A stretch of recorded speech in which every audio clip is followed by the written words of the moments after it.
오빠 이 시간에 무슨 일이야? 이 시간에 무슨 일이야? 회사에 안 있고? 너 루시아인지 뭔지? 그 여자 딸 맞아? 오 오빠 말에 맞아. 마지막으로 물을게, 너 진짜 그 여자 딸 맞아? 맞아 우리 친엄마야. 야, 내가 왜 우리 집에 기어 들어와서 경체 딸 행세를 하는지 모르겠고 알고 싶지도 않은데 내가 진짜 그 여자 딸이면은 가서 네 엄마 뜯어 말려. 네 엄마가 지금 뭔 짓을 했는 줄 알아? 아버지 신고해서 경찰에 끌려갔고 민강유떡 집어 삼켜서 회장님이 됐었어. 내 엄마가.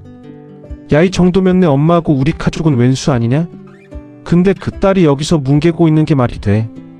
말이 되냐고 말해란 말이야. 네가 봤을 때 말이냐고. 너 밑에 네가 문제였어. 야, 밑에 저기 집에 저게 문제였어. 저게 우리 집에 들어오고 나서 이 모양이 된 거야. 야, 새내가 양심 있으면서 살려달라고 사정해야 되는 거 아니냐. 야, 여러분, 저는 태양을 삼킨 여자 125회를 보면서 환희와 분노를 동시에 느꼈습니다. 2회차 역대급 명장면 아니면 시청자 멘탈 파괴 끝판왕입니다. 30년 복수극의 대단원이 막을 내리는 순간 우리는 정의의 승리를 목격했지만 동시에 가족이라는 이름 아래 벌어진 폭력과 배신의 민낯을 똑똑히 봤습니다. 지금부터 125회의 충격적인 순간들을 낱낱이 파헤쳐 드리겠습니다. 솔직히 민두식에게 무기징역이 선고되는 장면은 마법입니다. 이 순간을 경험하면서 나는 그동안 복수극이라는 장르를 제대로 본 적이 없었구나 하고 깨닫게 될 겁니다. 이 장면 하나가 125회 전체를, 아니, 이 드라마 전체를 완성시켰습니다. 판사가 판결문을 낭독하는 순간의 긴장감을 보세요. 피고인 민두식은 30년 전 피해자 한경수 윤희정 부부를 교통사고로 위장해 살해하고, 이 대사가 나오는 순간 시청자들은 그동안 쌓여왔던 분노와 억울함이 한꺼번에 해소되는 걸 느낍니다. 30년이라는 시간 동안 숨겨졌던 진실이 백일화에 드러나고 권력으로 모든 것을 짓밟았던 인간이 법의 심판을 받는 순간이죠. 특히 생명을 경시하고 법질서의 근간을 훼손한 중대한 범죄로 그 죄질이 극히 불량하며 어떠한 정상 참작의 사유도 발견되지 않는다는 판사의 말은 시청자들이 그동안 민두식에게 느꼈던 감정을 정확히 대변합니다. 어떠한 정상 참작도 없다. 이 얼마나 통쾌합니까? 그리고 무기징역 선고 후 민두식이 보이는 반응이 압권입니다. 이건 조작이야. 음모라고. 끝까지 자신의 죄를 인정하지 않고 발악하는 모습. 내가 누군 줄 알아? 민두식이야? 법정에서조차 자신의 권력을 믿으며 오만함을 드러내는 장면은 악역의 완벽한 최후를 보여줍니다. 이 장면이 주는 카타르시스는 단순히 악당이 벌을 받는다는 것을 넘어섭니다. 피해자였던 문태경 세리의 부모님, 그리고 그들의 꿈과 기술을 빼앗긴 모든 사람들을 위한 정의가 실현되는 순간이기 때문입니다. 작가는 이 장면을 통해 아무리 권력이 강해도, 아무리 시간이 오래 걸려도 결국 진실은 밝혀지고 정의는 승리한다는 메시지를 명확하게 전달합니다. 더 놀라운 건 이 정의 구현의 과정에서 미소의 역할입니다. 미소가 남긴 영상 편지와 노트북 자료들이 결정적 증거가 되었다는 사실. 미소 노트북 정리하다가 우연치 않게 저 영상 편지를 발견했다고 하네요. 어린 게 참 기특해요. 연하의 도움으로 발견된 이 자료들은 미소가 죽어서도 가족을 지키고 진실을 밝히는 수호천사가 되었음을 보여줍니다. 이것이야말로 막장 드라마가 추구해야 할 최고의 결말 아닙니까? 권선징악, 정의 구현, 희생자의 복권, 그리고 사랑하는 사람이 남긴 유산이 결정적 역할을 하는 감동. 이 모든 요소가 한 장면에 완벽하게 녹아 있습니다. 저는 이 장면을 보면서 눈물을 흘렸고 동시에 박수를 쳤습니다. 이게 바로 125회가 명예차로 기억될 이유입니다. 하지만 저는 민지섭이 세리에게 폭력을 휘두르는 장면을 보고 모든 것이 무너졌습니다.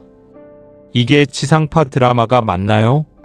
이 장면은 용납 불가능하며 한 회차 전체를 불편한 시청 경험으로 만들어버립니다.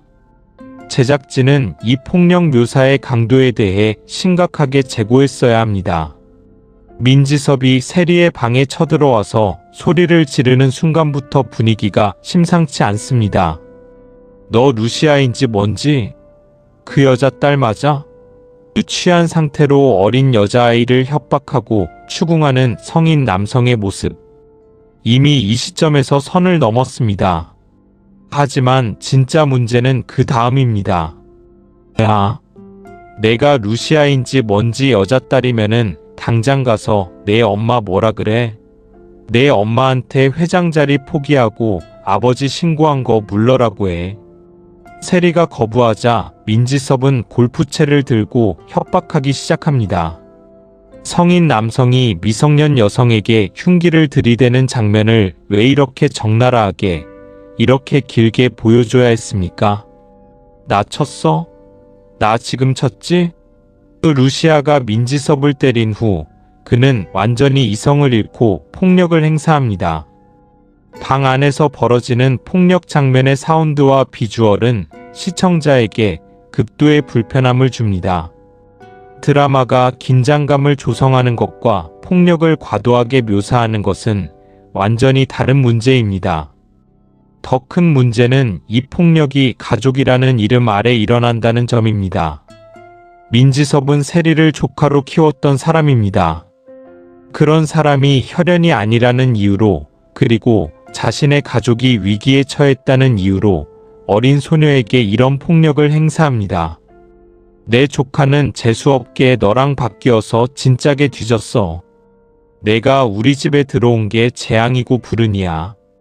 이 대사는 세리에게 얼마나 큰 상처를 주었을까요? 경체가 도착해서 막는 장면도 문제입니다. 내 딸한테 손만 대봐. 당신 절대 가만 안 둬. 이 순간 드라마는 경체를 영웅적으로 묘사하려 하지만 시청자는 이미 불편함과 분노로 가득 차 있습니다. 왜 이런 폭력 장면이 필요했나요?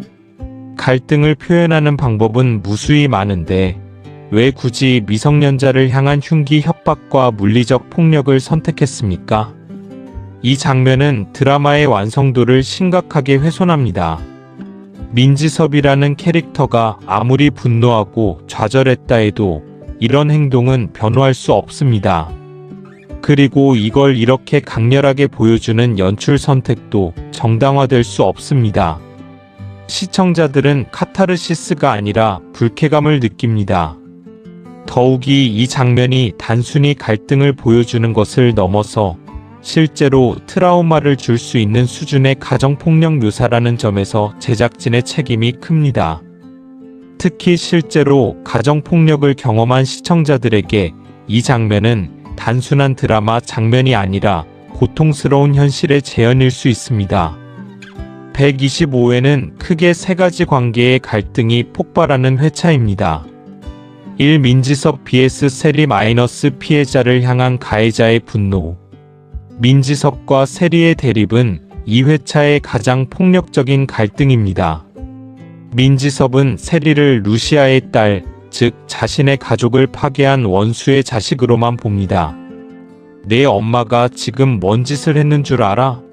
아버지 신고해서 경찰에 끌려갔고 민강 유떡 집어삼켜서 회장님이 됐었어. 내 엄마가. 이 대사는 민지섭의 분노가 어디서 오는지 정확히 보여줍니다.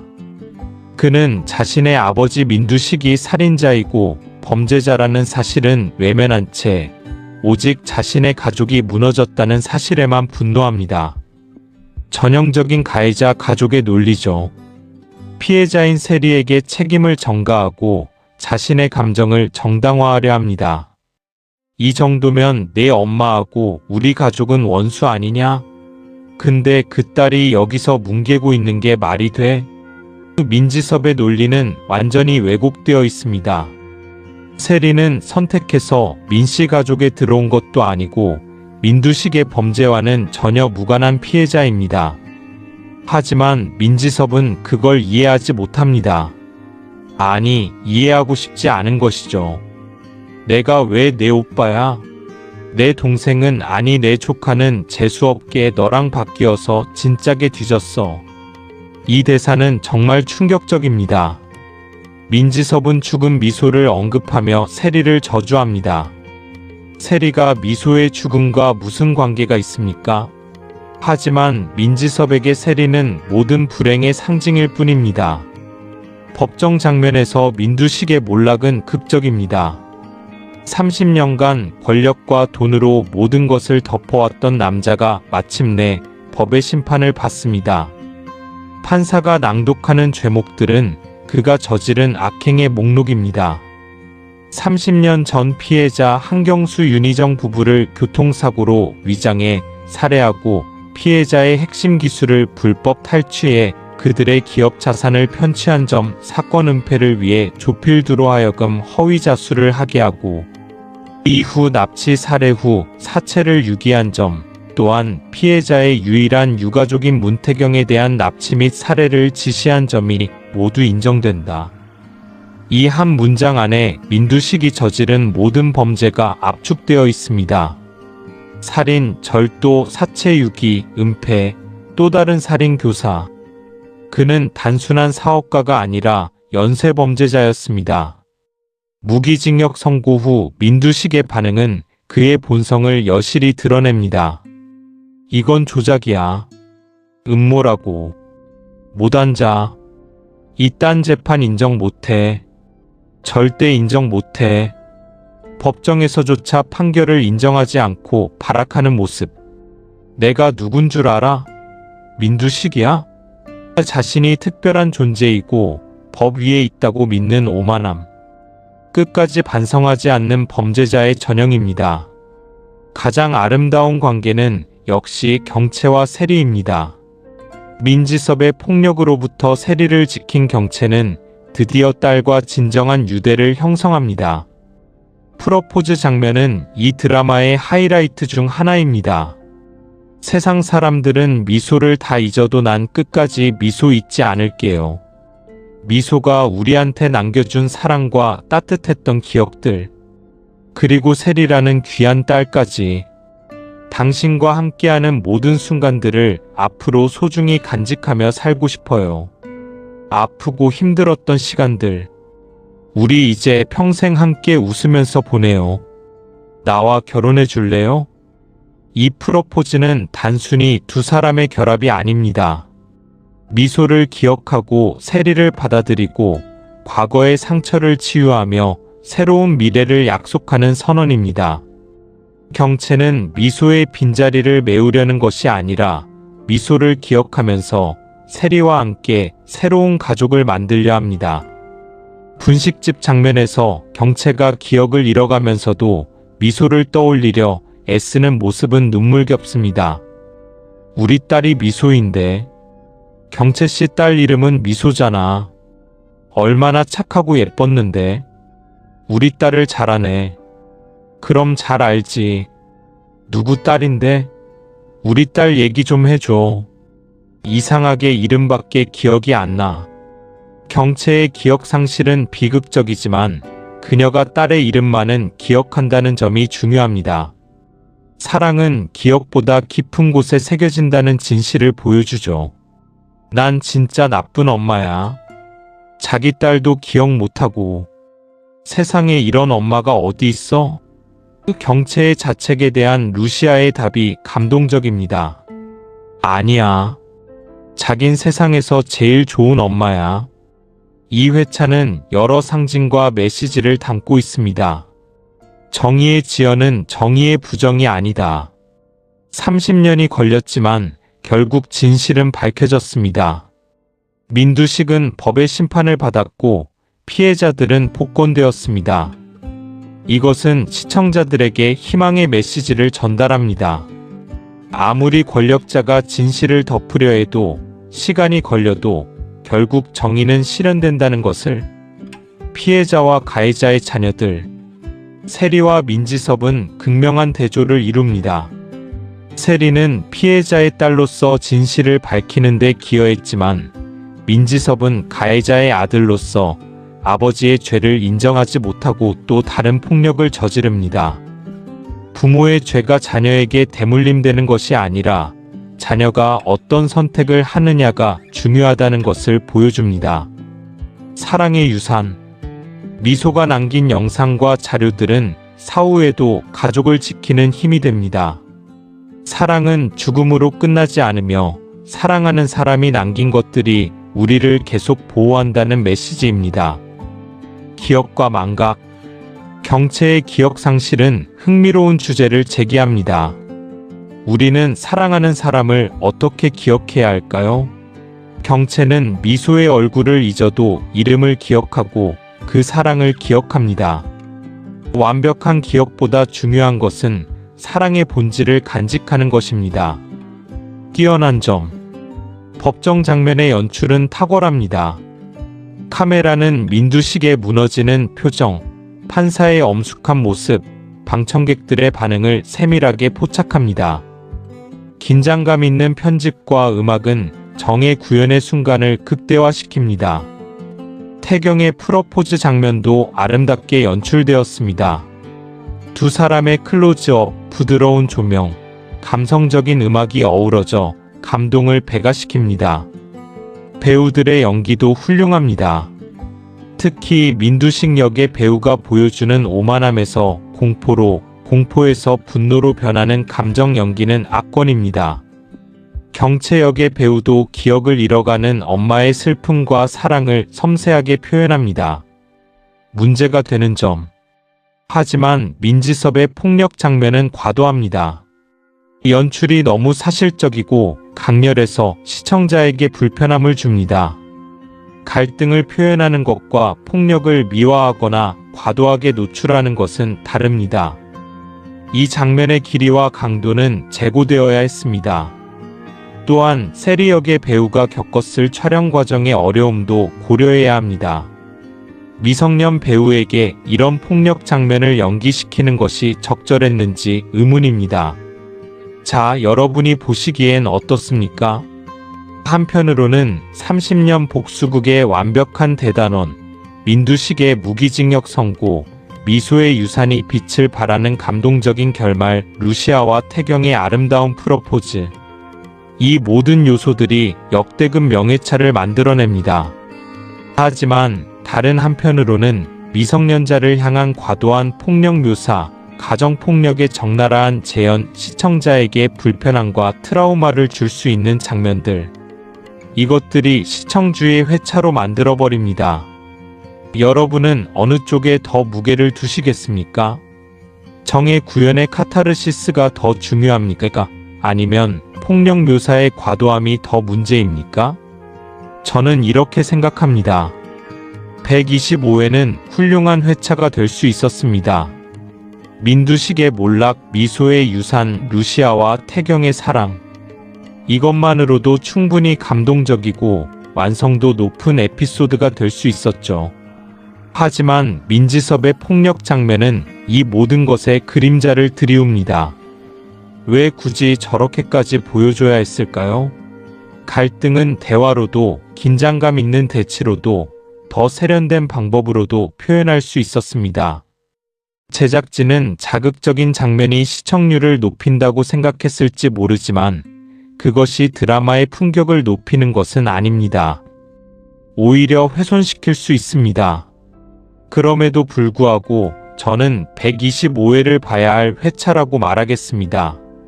왜냐하면 민두식의 몰락은 그동안 이 드라마를 봐온 시청자들이 반드시 목격해야 할 순간이기 때문입니다. 30년 복수극의 결실을 보지 않고 어떻게 이 드라마를 끝까지 볼 수 있겠습니까? 다만 폭력 장면이 나올 때는 시청에 주의하시길 바랍니다. 특히 트라우마가 있으신 분들이나 어린 시청자들과 함께 보시는 분들은 해당 장면을 건너뛰셔도 좋습니다. 핵심 스토리를 이해하는 데는 문제가 없을 겁니다. 댓글로 여러분의 생각을 들려주세요. 125회 여러분에게는 어땠나요? 민두식의 몰락에서 카타르시스를 느끼셨나요? 아니면 민재역의 폭력 장면 때문에 불편하셨나요? 그리고 이 드라마의 결말을 어떻게 예상하시는지도 궁금합니다. 경채는 기억을 되찾을까요? 세리는 진정한 가족의 일원으로 받아들여질까요? 민재역은 어떤 결말을 맞이할까요? 여러분, 태양을 삼킨 여자 125회는 빛과 그림자가 공존하는 회차였습니다. 정의의 승리라는 빛나는 순간과 폭력이라는 어두운 그림자. 두 가지 모두 이 드라마의 현실입니다. 완벽한 드라마는 없습니다. 하지만 우리는 그 안에서 의미를 찾고 감동을 느끼고 때로는 비판할 수 있어야 합니다. 그것이 성숙한 시청자의 자세 아닐까요? 다음 회차에서는 어떤 이야기가 펼쳐질지 함께 지켜봅시다. 구독과 좋아요는 큰 힘이 됩니다. 알림 설정까지 해두시면 새로운 리뷰를 바로 만나보실 수 있습니다. 그럼 저는 다음 리뷰에서 다시 뵙겠습니다. 시청해주셔서 감사합니다.